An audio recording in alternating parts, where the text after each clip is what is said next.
Welcome to Stories of the Wanderer, a calming sleep story series created to help you unwind and gently drift into rest. Tonight we enter the third chapter of Where the Sky Rests. The Night Lens. In this chapter, the Wanderer watches the observatory awaken to night once more, as the suspended lens begins gathering starlight into quiet patterns that seem to guide him gently beyond the shelter of the dome. The lens held onto the morning in a narrow thread of light, even after the sky outside had grown pale. Inside the observatory's hush, the Wanderer stood quietly beneath the suspended lens, observing a faint line of brightness stretched across the dark stone floor. It was delicate enough to seem almost accidental, a small offering of sunlight drawn across the rock, yet so composed and steady that he could not dismiss it. The line began at the lens itself, where that piece of glass gathered the softened daylight coming through the dome. It then fell in a gentle slant across the circular room, ending near the copper seam in the wall, where the small symbol waited, modest and warm beneath the glass. Beyond the observatory's walls, the world had opened into a clear, high stillness. The crater's rim lay in muted colours under a thinning veil of mist. Black stones showed their rough faces at the volcano's edge, and pale lichens spread over them in patient little islands. The hardy grasses lifted and lowered in the wind, and the low shrubs held their silvered leaves close, storing the mountain's warmth in their own small way. Just beyond sight lay the hidden hollow with the rain basin, concealed behind the curve of rock. Though it was out of view, the Wanderer could feel its presence in his thoughts, as if a quiet pool of the sky had been set somewhere nearby, waiting silently. He did not reach for the lens just yet. Some objects invited the hand immediately, while others asked first for quiet attention. This lens belonged to that second kind. It hung from the curved arm of copper that descended from the dome's inner frame. It looked neither heavy nor fragile up there, balanced with a calm precision that suggested long years of use. The glass was thicker at its center and thinner near its edges. Tiny bubbles were caught within it, small imperfections, like sleeping stars inside clear ice. Around the rim, the copper frame had been worn smooth in places where many fingers had turned it over seasons of night and morning. The Wanderer let his hands rest at his sides and allowed the room to settle fully around him. The observatory felt different in daylight. In darkness, it had seemed to contain the whole sky, gathering stars into its glass and offering them back again as gentle reflections. Now, by day, it held shape more than distance. The stone floor revealed subtle mineral veins that had been hidden at night, pale lines crossing the slabs like quiet paths underwater. Along the lower walls, faint grey traces showed where ash had been brushed away time after time, leaving soft shadows in the corners. The copper ribs arched overhead with a subdued glow, green in the hollows and amber along the edges, all of it warmed by steady daylight that held no urgency. Slowly, the Wanderer began to walk around the hanging lens. With each step he took, the bright line on the floor shifted. It shortened, then disappeared, then reappeared as a small oval near his foot. He stepped back, and that oval lengthened out again into a thin thread. He moved a bit toward the doorway, and the bright thread pointed somewhere else entirely. The lens did not reveal one fixed thing. It responded to relationships, the relationship between where he stood and how the dome received the sunlight, the angles of glass and copper and stone. It gathered only what the sky gave, and only from the particular position in which it hung. This simple truth pleased him. He had started to sense that the observatory wasn't just a collection of separate wonders after all, but rather a place of correspondences. The reflected arc of stars inside the glass dome, the stone markers circling the crater's rim, the basin holding a piece of sky, the copper symbol appearing in more than one place. Each sign was simple on its own, but far richer when considered alongside the others, like low moss holding dew beside warm stone, like cold wind moving over heated ground, like a small mark worn smooth by many hands, made meaningful not by secrecy, but by continued attention. At last, the wanderer lifted his hand and touched the lens's copper frame. It felt cool at first, but then a mild warmth emerged beneath his fingertips, a warmth stored from the room, or perhaps conducted from the copper arm above it. The frame moved easily when he applied a bit of pressure. It didn't swing freely, but turned along a hidden pivot with a slow, even grace. The glass lens shifted its angle. The bright line on the floor moved with it, sliding across stone, crossing one of the pale mineral lines, brushing the edge of an old ash trace, and then coming to rest near the center of the room. The wanderer released the frame. The lens stayed exactly where he had set it. There was no mechanism forcing it, no ticking or clamping, no feeling of pressure or demand at all, only balance. Only the quiet fact that a small change in one place could alter the path of light somewhere else. He turned the lens a little farther. The brightness on the floor widened and softened. For a moment, it took on the shape of a shallow curve. Then a thin, high cloud passed across the sun outside, and the shape faded before it could become something more distinct. The room dimmed slightly. The copper ribs lost their pale glimmer. The stone floor returned to a gentle shadow. The lens now held only a faint grey sheen of light.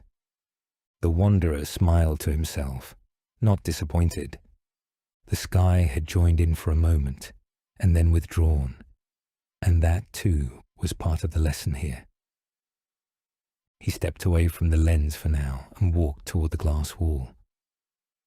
Morning lay outside in delicate layers. Close to the observatory, ash had settled along the outer path in soft drifts, arranged by wind into gentle ripples. Beyond the path, the circle of stone markers he had followed earlier blended almost entirely into the ground, visible now only where a patch of lichen caught the light, or a small upright shape broke the line of grasses.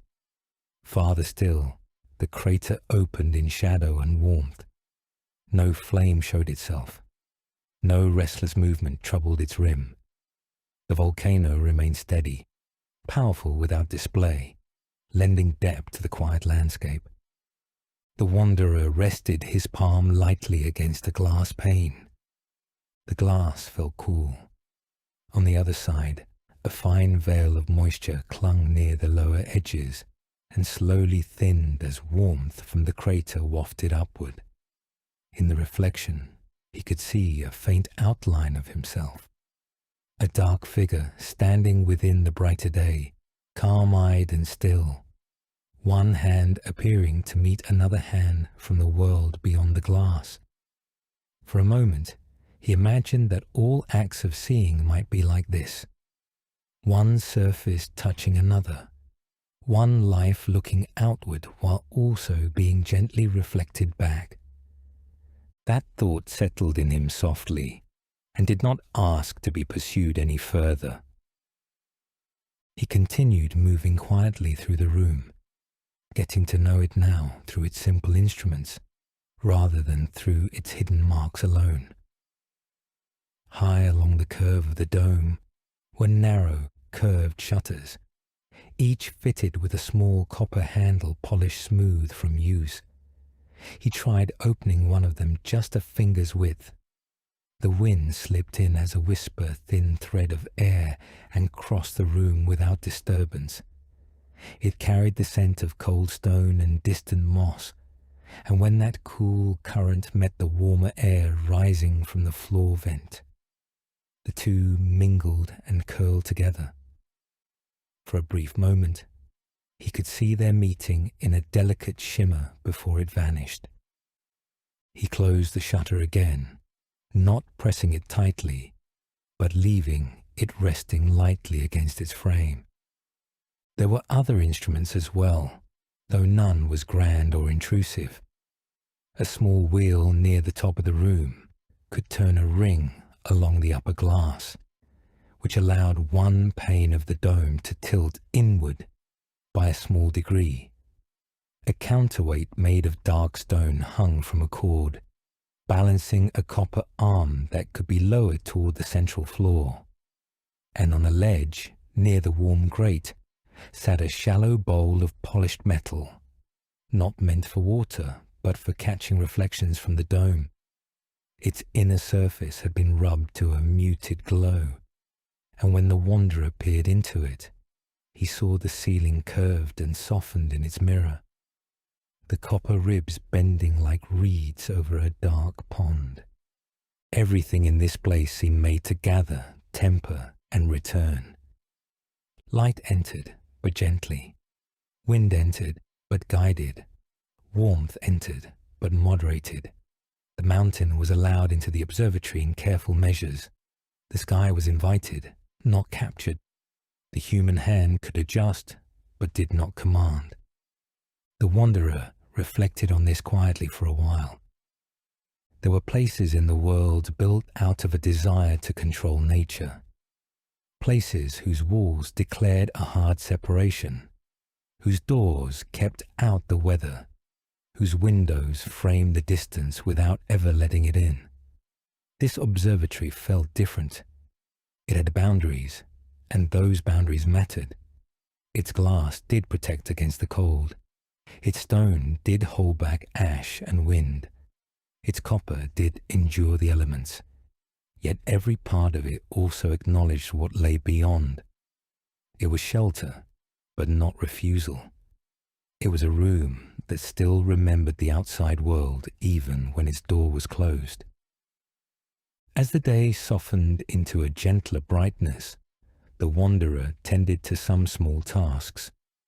He brushed fine ash from the lower window sills with a cloth, moving slowly from one pane to the next. The ash did not resist. It gathered in soft folds and fell into the cloth like grey flour. He wiped moisture from the inner side of a pane, where dew had condensed in a little crescent. He retrieved a blanket that had slipped from the stone bench and folded it neatly. He set a copper cup near the warm floor grate, not for immediate use, but simply because the gesture made the room feel attended to. With each task, the observatory felt a bit less strange, not less mysterious, but more familiar. Mystery need not depend on distance, he thought. Sometimes it deepens with closeness and care. A room one has swept and warmed, a path one has walked slowly, a mark one has touched with respect. These can become more wondrous to the heart because the hand knows their surfaces. Meanwhile, the light outside changed gradually without fanfare. It grew less white and more honeyed.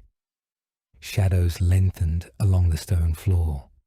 The copper ribs overhead began to glow softly where they faced the lowering sun.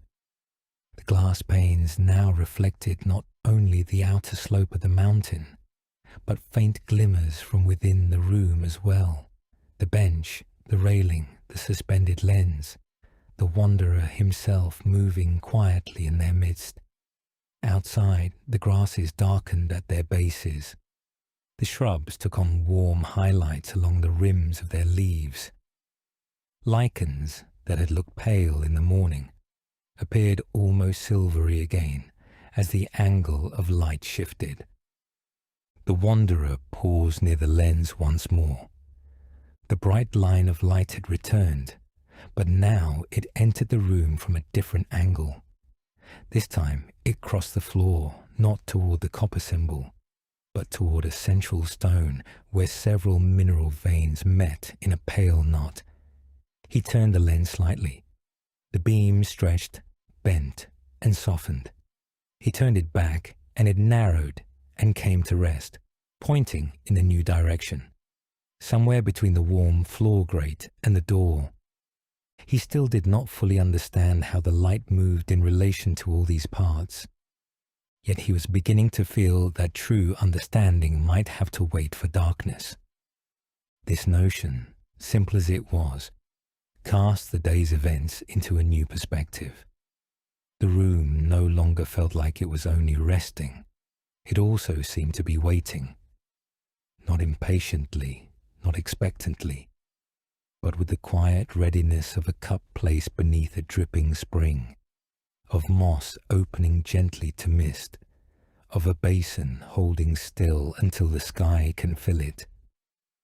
The lens hung at the center of that waiting, clear and calm, taking whatever light arrived and offering it elsewhere, but never forcing anything. The wanderer settled himself down on the stone bench as the daylight slowly thinned. From his seat, he could see nearly the entire inner curve of the observatory. The copper seam etched with the symbol was to his left. The lens hung ahead of him, a bit above the level of his head. The wide floor lay beneath it, dark and broad, crossed here and there by pale threads of mineral in the rock. Above, the dome gathered the changing sky pane by pane. The highest glass still held some blue, while the lower panes had begun to reflect the slope of the crater rim in muted tones. And soon, he knew, the stars would return to the sky, though not abruptly. They would arrive one by one, as all gentle things do. As the light withdrew, the presence of the mountain grew more noticeable. Not louder or brighter, just more perceptible. The day's brightness had been filling his senses outwardly, but now dusk allowed subtler qualities to rise. The floor carried a mild heat. The air above the warm vent trembled softly. The scent of the earth's minerals became more distinct. Somewhere beyond the wall, hidden warmth circulated through hidden stone, and the observatory accepted that warmth with the calm familiarity of an old friend. Outside, the sparse life along the rim settled into its evening posture. The mosses darkened where the last bits of moisture clung to them, and the lichens lost their brightness gradually, becoming pale islands on black rock. The grasses no longer stood out blade by blade, but merged into soft moving masses that bent together when the wind passed, and rose together when it eased. Near some lower stones, a small rustle moved through the shrubs, then stilled, so faint and ordinary that it seemed less like an animal's motion and more like the landscape itself adjusting for night. The hollow beyond the rock outcrop could not be seen from where he sat, yet the wanderer imagined its basin growing darker by degrees, the water there holding first a dim reflection of the sky, then catching the first star, then gathering the deeper night as it came. He imagined the copper piece at the basin's edge, cooling under the open air, while the stone beneath it continued to offer warmth. He imagined the marked stones of the outer path receiving shadow one by one, not vanishing, but becoming part of a larger darkness that still remembered exactly where each of them lay. Within the observatory, the evening settling took place more slowly. The blanket across his knees grew warmer from his body's heat. The stone wall behind his shoulders gently accepted his weight. Only a moment ago, the glass panes had shown almost exclusively the outside slope. But now, they were beginning to show both outside and inside at the same time. Crater rim and copper rail, grasses and bench. The fading world and the quiet room layered softly together. It was as though twilight did not close one place and then open another, but rather folded them together into each other. The wanderer closed his eyes for a few breaths. He listened to the wind touching the glass. He listened to the small settling sounds of the metal as the copper ribs adjusted to the cooling air. He listened to the silence between those sounds, a silence that was not emptiness, but spaciousness. In that silence, he could feel again the presence of the path of stones outside, each marker resting exactly where it belonged. He could imagine the basin in the hollow, holding whatever light the sky offered it. He could picture the copper mark at the basin's rim, dark with age and softened by moss.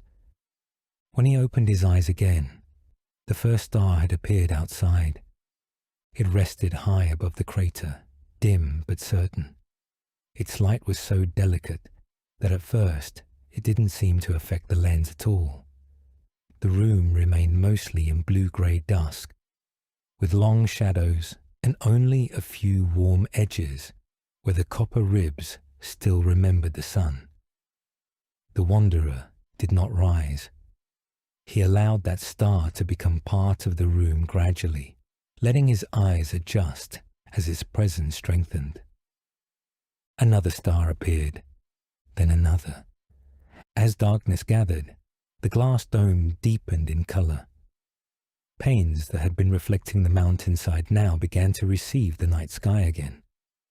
The observatory changed from being just an object in the landscape to becoming once more a chamber of reflected distance.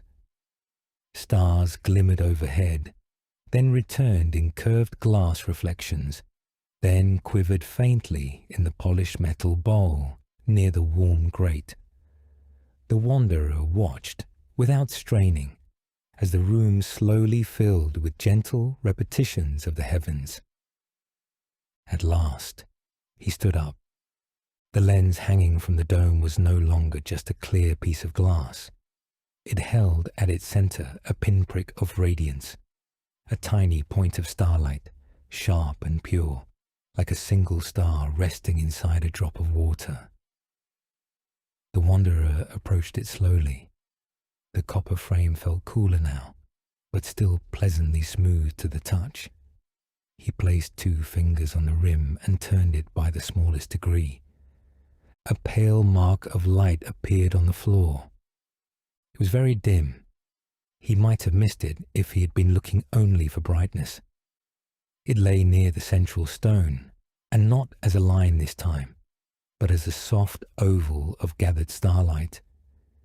He adjusted the lens again slightly. The oval stretched into a thin thread, then separated into 2 faint points of light. He paused, took a slow breath, and waited. Outside, the sky continued its slow turning. The tiny points of light on the floor drifted almost imperceptibly until one of them met one of those pale mineral lines in the stone. The wanderer felt a gentle quickening of attention. There was no danger here, no sense of command, yet the room seemed more awake than before. The instruments that had seemed simple by daylight now belonged to the night in a deeper, more mysterious way. The lens gathered starlight. The stone floor received it. The pale mineral veins in the rock gave that light a path to follow. The copper seams in the structure reflected just enough to guide the eye onward. He adjusted the lens again, very carefully. This time, a faint curve of light appeared on the floor. The wanderer went very still. The curve was shallow, incomplete, and nearly transparent, yet it was unmistakable. It looked like the arc of reflected stars he had followed on the glass wall during his first night here, but smaller and broad inward, laid not upon the curving wall, but upon the central floor. As he watched, one bright point settled above the curve for a moment, then drifted away beyond it. A shallow curve beneath a single point of light. It was the very symbol he'd found carved in the copper, the symbol now made of pure starlight. The wanderer slowly let his hand fall away from the lens frame. The delicate shape remained for only a brief moment longer. Then, as the stars outside moved and the lens held its position, that single point of light slipped out of alignment, and the curve softened back into a mere blur. Still, he had seen it. More importantly, the observatory had shown him that this symbol was not just an engraving hidden in the metal. It could be formed by reflection. It could be held by water. It could be traced by the shape of the crater's rim and the sky above it. It was an arrangement of seeing, a meeting of a curve and a point of light coming together. His breath, which had quickened, began to settle again. He gently turned the lens back, not in haste, searching now with deliberate care. The patch of light on the floor moved across the network of mineral veins. It touched one pale line, then another. It vanished when his adjustment went too far. He eased the frame back slightly, and the faint curve reappeared, wider now, though the single point of light was still missing. He waited, and presently another star moved into the lens's view. Its reflection entered the glass and fell as a faint dot near the curve's edge. Not yet, he thought. The thought was quiet, carrying a new anticipation. Not yet. The wanderer understood that the full shape, the complete pattern, might depend on more than just the lens in this room. It might require a certain depth of night, a certain clearing of the mist from the glass, a specific relationship between the dome, the floor, the outer stone markers, and the basin in the hollow outside. This observatory was not a machine to be operated at will. It was a place to be joined at the right moment through patience, alignment, and even a bit of chance in the weather. He went to one of the high shutters and opened it a small amount. Cool night air slipped in, moving through the room slowly and softly. It touched the lens, then drifted down to the stone floor, then mingled with the warm current rising from the floor grate. Along the lower panes, the mist began to shift. Some of it thinned, some gathered into beads that slid downward. Through the gradually clearing glass, more stars appeared, their reflections slipping into new positions in the lens's focus. The floor brightened with several pale marks of starlight. The wanderer stepped back to take in the whole effect. Now the incomplete curve stretched farther across the central stone. A second faint line even joined it, parallel and not crossing, echoing it at a small distance. Darkness lay between these lines. Above them, one bright point of light trembled, and then steadied. The symbol's shape was still not complete, yet it hinted at something larger, something that might extend beyond the stone floor, perhaps reaching toward the door, or even toward the path outside. The feeling of a slow, gentle build-up deepened in the wanderer's chest, soft but unmistakable. The observatory, the stone markers, the basin, and the lens were not simply repeating the same symbol in different ways. They were arranging it at different scales. On the copper seam, the symbol was small enough to fit beneath a fingertip. In the basin in the hollow, It was expressed as earth-receiving sky. In the glass of the dome, it had appeared as a great arc of stars along the wall, and here on the floor, it was beginning to unfurl as a kind of map, though not a map of distances in the usual sense. A map of relationships, a guide for where to stand, where to look, and when to wait. Silently, he moved toward the door and then glanced back into the room. From that new angle, the scattered marks of light on the floor changed again. The gentle curve lined up with the lower edge of the glass wall, and the glowing point above it seemed to hover not on the stone at all, but out in the pane beyond. For the space of a breath, the room and its reflections and the outer darkness all combined into one layered image in his view. Then the wanderer shifted slightly, and the alignment loosened back into separate pieces. He returned to stillness. A thin cloud drifted across the upper sky, hardly visible except for how it softened the star's clarity for a moment. The pale marks on the floor dimmed. The room grew gentler, less defined. The wanderer waited as the cloud passed overhead. He felt no frustration. In this kind of waiting, he sensed the true rhythm of the place. Reveal, soften, return, gather, loosen, gather again. When the cloud moved on, the stars brightened once more. The lens caught them more clearly now. A pale shape appeared across the floor, larger than before. The curve rested near that central knot of mineral lines. The single point of light settled above it at just the right moment. And now, for the first time, a faint extension of light reached out from that small symbol shape. It reached toward the copper seam in the wall, and then further toward the doorway, as if the symbol were opening outward, no longer complete within the room alone.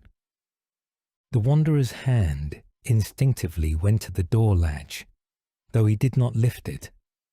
In that moment he understood, without absolute certainty, but with growing calm, that the next part of this pattern might not be visible from inside these walls. The lens gathered the night within the observatory, yes, but the stone markers lay outside, circling the crater's rim. The basin in the hollow held the sky in a sheltered bowl of water outside. Perhaps the full alignment needed both shelter and open air, both glass and water, both the inner room and the outer path. This realization was not a command to rush out immediately. It was more like an invitation ripening in its own time. He left the latch untouched for now and turned back into the room. The pattern of lights on the floor had already begun fading as the stars moved along in the sky. The curve thinned out. The single point drifted aside. The extension toward the door vanished first, then the rest softened from pale glow to grey shadow, and then into darkness. The lens still held a faint spark at its heart, but the floor had returned to the calm dimness of night. The wanderer walked to the bench again and sat down. He wanted to carry this discovery gently, not chase after it. The night outside was not going anywhere. The hidden hollow and its basin would still be there. The stones would keep their places around the rim. There would come another movement of light, another clearing of mist, another chance to stand in the one spot where seeing everything might become possible. He drew the blanket over his lap and watched the lens from across the darkened room. The lens hung quietly now, no more insistent than a dewdrop or a polished stone, and the wanderer could no longer see it as just an object. It had become a listening place for light. It had received the stars and placed them upon the floor, briefly, gently, without holding them captive. It had shown him just enough to deepen the question in his heart. Outside, the wind moved around the observatory in long, easy breaths. The volcano warmed the night from below. The glass cooled and cleared. The copper ribs settled into the darkness. Here and there, along the lowest edges of the panes, beads of moisture gathered and then let go, sliding slowly down until they disappeared into the shadows. The world continued its quiet, small motions, each one soft enough to soothe rather than startle. The wanderer turned his eyes toward the closed door. Beyond it lay the curving row of marker stones, the swaying grasses and pale lichens, the sheltered hollow, and the basin where one could see the observatory turned upside down beneath the sky. He imagined that basin now, dark and still, reflecting the stars instead of a bright morning cloud as it had by day. He imagined the little copper mark on its rim, half hidden by moss. He imagined the same shallow curve and single point appearing there at the water's edge, not just carved in metal, but as a living reflection of the night sky. The thought opened softly within him. Perhaps the final shape was waiting outside. Perhaps it waited for the lens to gather more starlight, for the glass to return that starlight, for the water to receive it, waited for someone to stand between earth and sky, with no desire to rush either one. He let this possibility remain bright, but calm, within him. Inside the observatory, warmth held him gently. The mountain breathed steadily below. The stars drifted above in immeasurable patience. And at the center of the room, the lens hung in its copper frame, turned slightly toward the symbol in the seam and slightly toward the closed door, as if it too were quietly waiting for the last part of the pattern to reveal itself beyond the shelter. Whenever the night grew clear enough, and whenever the wanderer felt ready to follow the light outward,